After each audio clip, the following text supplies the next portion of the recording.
अल्लाहुम्मा लकल हम्दु ला इलाहा इल्लल्लाहु सल्ली सर्मदन व सल्लिम सलामन दाइमन अला मौलाई हामिल लिवाइकल हम्द इस्मुहु हामिदुन व ममदूहिक व अस्ली कुल्ली आलमिक व इमाम कुल्ली आलमिक व मुअती आलाइक व लमइल हुदा व हुवा बुद्दुक मुहम्मदुर रसूलुल्लाह अम्मा बअदु फअऊज़ु बिल्लाहि मिनश शैतानिर रजीम बिस्मिल्लाहिर रहमानिर रहीम इन्न अकरमकुम इंदल्लाहि अत्काकुम सदक़ल्लाहुल अज़ीम। झूम कर दुरूद शरीफ पढ़ें।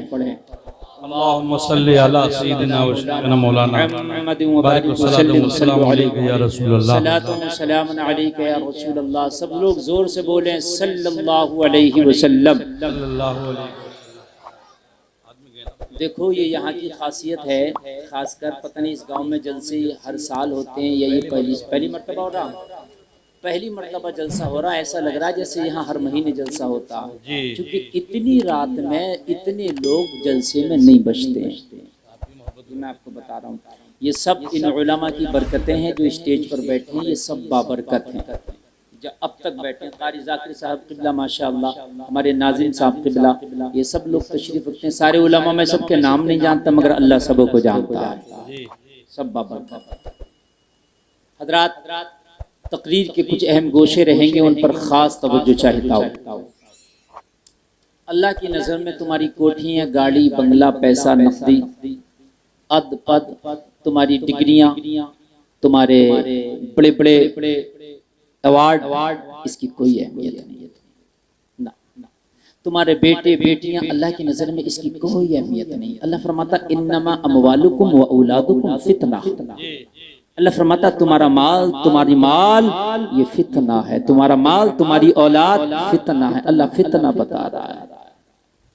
अल्लाह ने दूसरी जगह कुरान में फरमाया ये दुनिया का माल, ये तुम्हारे माल, अल मालु वल बनूना ज़ीनतुल हयातुद दुनिया, ये माल और बेटे दुनिया की जीनत है, सिर्फ।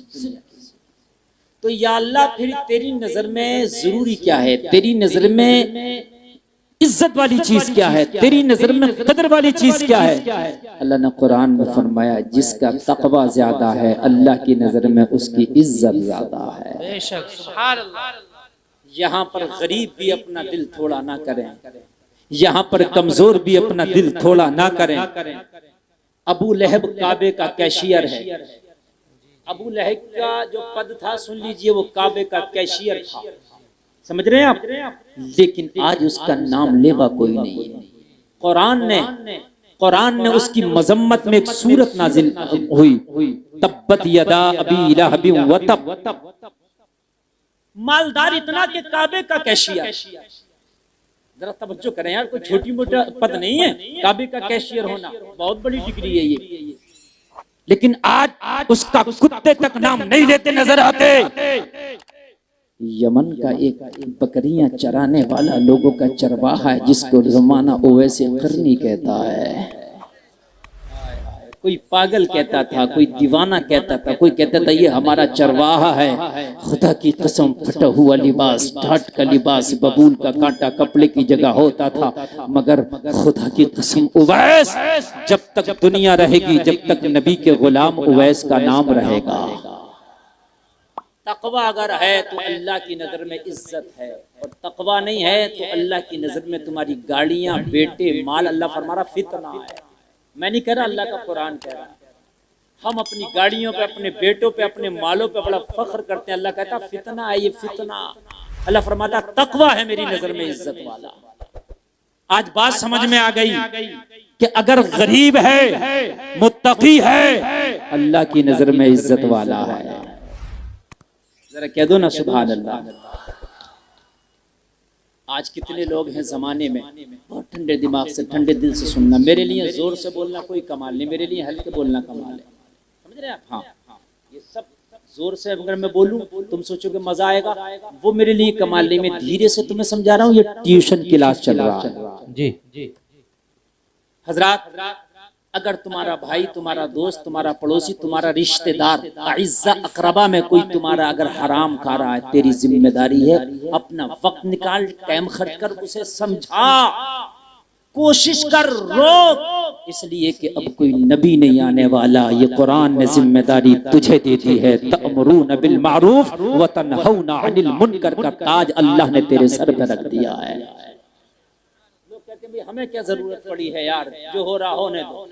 अगर मस्जिद में इमाम शराब के खिलाफ तकरीर कर दे, शराबी मुखालफत करने लगा, तो मस्जिद के दूसरे नमाजी कहते हैं मौली साहब तुम्हें क्या जरूरत पड़ी थी शराब के खिलाफ बोलने की। और मौली साहब नहीं बोलेगा तो क्या ठेला चलाने वाला बोलेगा, मौली साहब नहीं बोलेगा तो क्या आम बेचने वाला बोलेगा, मौली साहब ना बोलेगा तो क्या रक्षा चलाने वाला बोलेगा, मौली साहब नहीं बोलेगा तो मुझे बता कौन बोलेगा। अब कोई नबी तो नहीं आएगा, अगर बोलेंगे तो ये नबी के नाइब बोलेंगे, मुस्तफा के गुलाम बोलेंगे। कान खोल के सुनो, अगर तुम्हारा भाई कोई हराम काम करता है, तुम्हारी जिम्मेदारी है उसका हराम छुड़ा दो, हराम उसका छूटेगा, जन्नत अल्लाह तुझे भी अता कर देगा।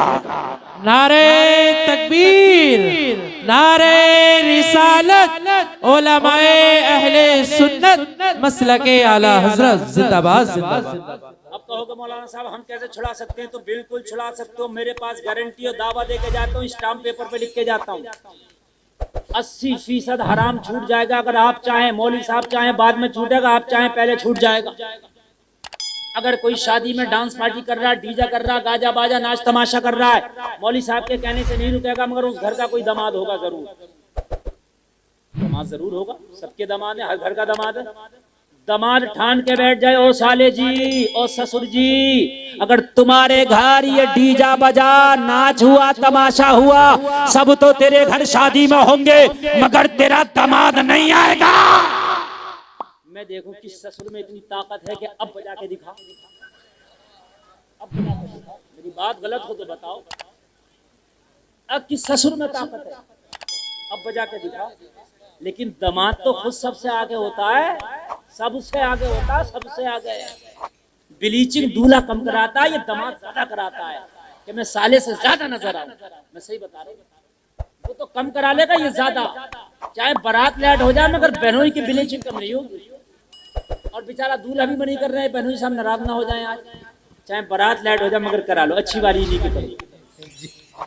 अगर आज ये बहनोई कह दे, आज ये दामाद कह दे, और मेरे ससुर और मेरे साले कान खोल के सुन ले, अगर डीजा बजा सब जाएंगे लेकिन तेरा दामाद नहीं जाएगा, तेरा बहनोई नहीं जाएगा। मैं दावा के साथ कह सकता हूँ 80% डीजा नाच तमाशा रुक जाएगा। मौलाना की बात बाद में असर होगी, इसकी पावर इतनी है कि इसकी बात का असर पहले हो जाएगा।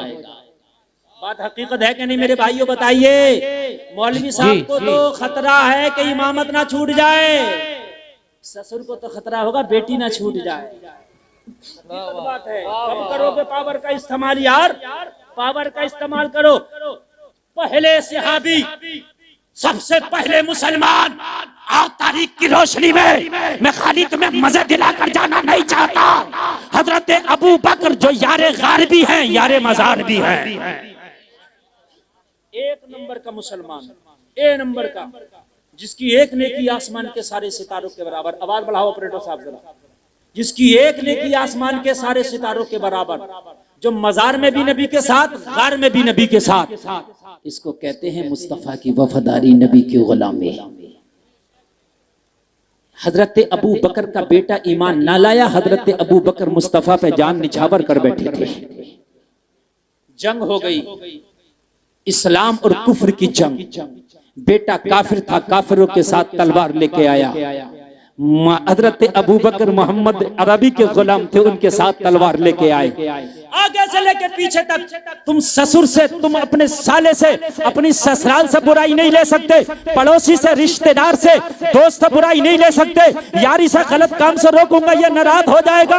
अरे तेरी सोच है। सुन, हजरत अबू बकर का बेटा काफिरों के साथ तलवार लेके आया, हजरत अबू बकर मदीने वाले के साथ तलवार लेके आए।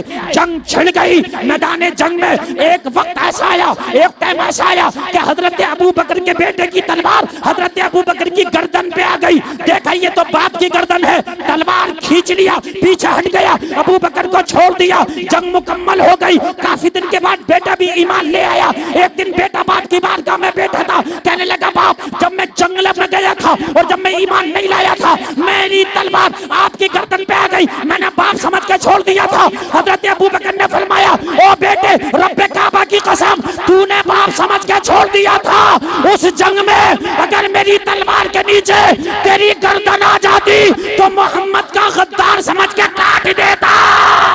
नारे तकबीर, नारे रिसालत, उलमाए अहले सुन्नत, मुफ्ती गुलफाम साहब किबला, नारे तकबीर। यार ये है, तू ससुराल को नाराज नहीं करना चाहता, तू दोस्त को नाराज नहीं करना चाहता, मिलने वाले को नाराज नहीं करना चाहता। अबू बकर कह रहे बेटे रब्बे काबा की कसम, अगर उस दिन मेरी तलवार के नीचे तेरी गर्दन होती, बेटे पे रहम ना करता, मोहम्मद के गद्दार को काट देता। बेशक हक है, जो है अपनी ससुरालों में, अपने दोस्तों में, अपने मिलने वालों में, अपने दोस्तों से नहीं बिगाड़ना चाहते। सुन, हजरत यूसुफ बिन नून एक नबी है अलैहिस्सलातु वस्सलाम। हजरत यूसुफ बिन नून एक नबी है, तवज्जो करना, सारा मजमा जरा झूम के बोले सुभान अल्लाह। एक नबी है, 1,24,000 कमोबेश अंबिया है, उनमें एक नबी यूसुफ बिन नून है अलैहिस्सलातु वस्सलाम। उनकी बारगाह में फरिश्ता आया, ए यूसुफ, अल्लाह तुम्हारी उम्मत के 70,000 लोगों को हलाक करना चाहता है। कितने लोगों को? जोर से बोल दे जरा। हजरत यूसुफ ने पूछा ये 70,000 कौन है? कहा ये अय्यार हैं, मक्कार हैं, अय्याश हैं, झूठे हैं, और ये अय्याश हैं, ये गुनाहगार हैं, ये दुनिया के बदतरीन इंसान हैं जिन 70,000 को अल्लाह तबाह करना चाहता है। कहा इनका हक है ये। फिर कहा दूसरा जुमला सुन। फरिश्ता बोला 40,000 तुम्हारे नेक लोगों को जो अल्लाह अल्लाह करते हैं उन्हें तबाह करना चाहता है। 40,000 वो हैं जो अल्लाह अल्लाह करते हैं, कोई गुनाह ही नहीं करते। 40,000 वो हैं जिनकी जिंदगी अल्लाह अल्लाह में गुजरी। 40,000 वो है जिन्होंने गुनाह ही नहीं किया।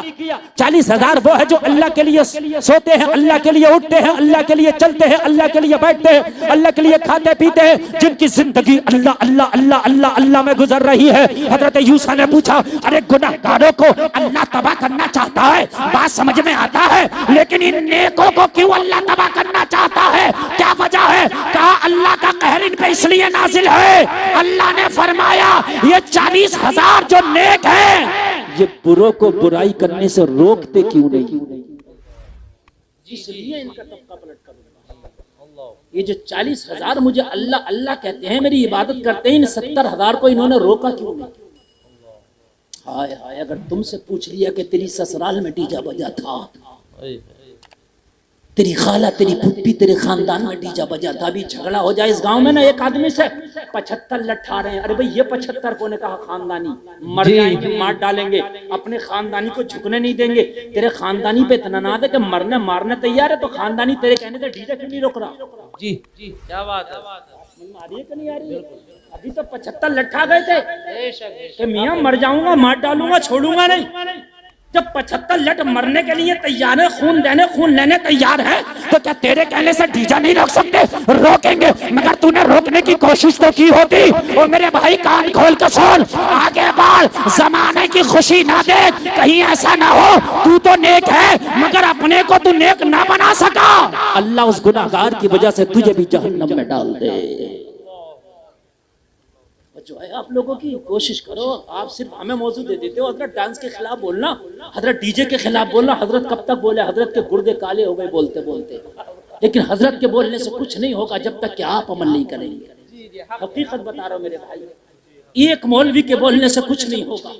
एक बात बताऊं मैं आपको, तवज्जो करना, मेरे नबी ने मक्का में ऐलान नबुव्वत किया, कितनों ने कलमा पढ़ा? चंद लोगों ने, मगर जब उन चंद में हजरत अबू बकर, हजरत उमर आ गए, हजरत अली, हजरत खालिद इब्ने वलीद, हजरत अमीर हमजा आ गए। जब ये खड़े हुए और इन्होंने ऐलान किया किसकी ताकत है जो नबी का कलमा पढ़ने वाले को तिरछी आंख दिखाए, उमर ने हरम काबा में खड़े होकर ऐलान कर दिया अगर कलमा पढ़ने वालों की तरफ किसी ने आंख उठाई तो उमर आंख निकाल लेगा।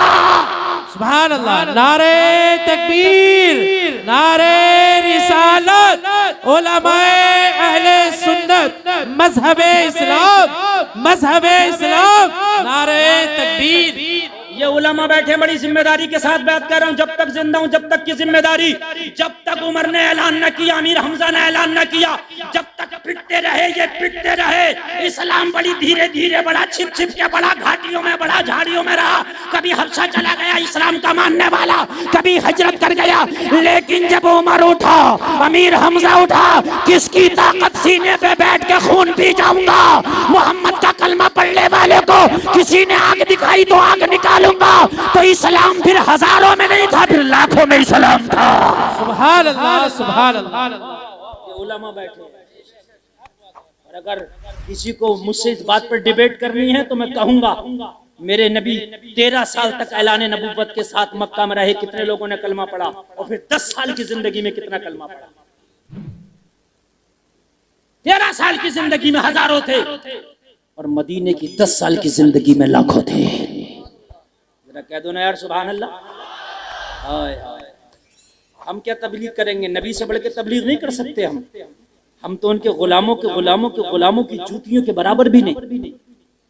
मगर सपोर्ट जब मदीने वाले के साथ नबी के गुलामों की हुई, उमर आए, अमीर हमजा आए, तो इस्लाम बड़ी तेजी से बढ़ने लगा। और फिर कहाँ तक इस्लाम फैला, कहाँ तक पहुंचा, वो मेरा टॉपिक ही नहीं, कभी तारीख में आपके सामने रखूंगा तो फिर इंशाल्लाह। आज तो जो टॉपिक है उसको मैं आपके सामने पेश कर रहा हूँ, कान खोल करके सुने। और मेरे भाई कान खोल करके सुने, आज अगर तकवा आपके अंदर है तो तकवे वाला इंसान को हराम काम बुरा लगेगा। अगर कहीं पर हराम काम हो रहा है, कोई हराम का लुक्मा खा रहा है, ओ मदीने वाले के कलमा पढ़ने वाले, कान खोल के सुन, तेरा काम छूटे तो छोड़ देना, तेरी दुकान बंद हो तो बंद कर देना, तेरा बिजली थोड़ी देर के लिए थमे तो उसको थमने देना, लेकिन अपने भाई को हराम से रोक लेना, ये बहुत बड़ी तेरी इबादत है, ये तेरा बहुत बड़ा काम है। अगर अपने भाई को तूने हराम से रोक दिया, ये तो जन्नत मिलेगी इसे, इसके सदके में रोकने वाले को भी जन्नत मिलेगी। बेशक, सुभान अल्लाह। बड़ी बात है, मजा आ रहा कि नहीं आ रहा? अब मैं शुरू हुआ हूं, और अब सुनिए, आप सुनिए। आज देखिए मेरे भाई, आज हमें पता नहीं, इसलिए कि कोई समझाने वाला नहीं, हमारे ऊपर कोई प्रेशर डालने वाला नहीं यार। हम देख रहे कि हमारे बच्चे मोबाइलों पे सट्टा खेल रहे, कोई ड्रीम 11 खेल रहा, कोई खेल खेल रहा, कोई खेल खेल रहा। माँ बाप समझाने वाले ने उसको जायज समझ लिया। ये मेरे भाई कान खोल के सुन ले, अगर 1 लाख रुपए तेरे जायज के हलाल के हैं, 100 रुपए का नोट उस जायज में तूने हराम का डाल दिया, तो सारी अपनी कमाई को तू बेकार कर लेता यार। लात मारते हैं ऐसे ड्रीम 11 पे, लात मारते हैं ऐसे सट्टे पे, लात मारते हैं ऐसी कमाई पे जो हराम का लुकमा हमारे मुंह में आए, हमारी नस्लों तक उसका खून जाए, और वो नस्लें हमारी गद्दार बन के पैदा हो, वो नस्लें हम मर के कब्र में चली जाएं, वो नस्लें जब हराम का लुकमा खाए के परवान चढ़ेंगी तो हम तो कब्र में होंगे, वो शराबें पी रही होंगी, कोई डांस कर रहा होगा, कोई चोरी कर रहा होगा, कोई डाका कर रहा होगा, कोई हराम काम कर रहा होगा। मेरे भाई कान खोल के सुन, अपनी औलाद को हलाल का लुकमा खिला के जा, तू तो मर के कब्र में चला जाएगा, मगर कोई तेरी औलाद में से कुरान पढ़ रहा होगा, कोई नमाज पढ़ रहा होगा, कोई ज़कात दे रहा होगा,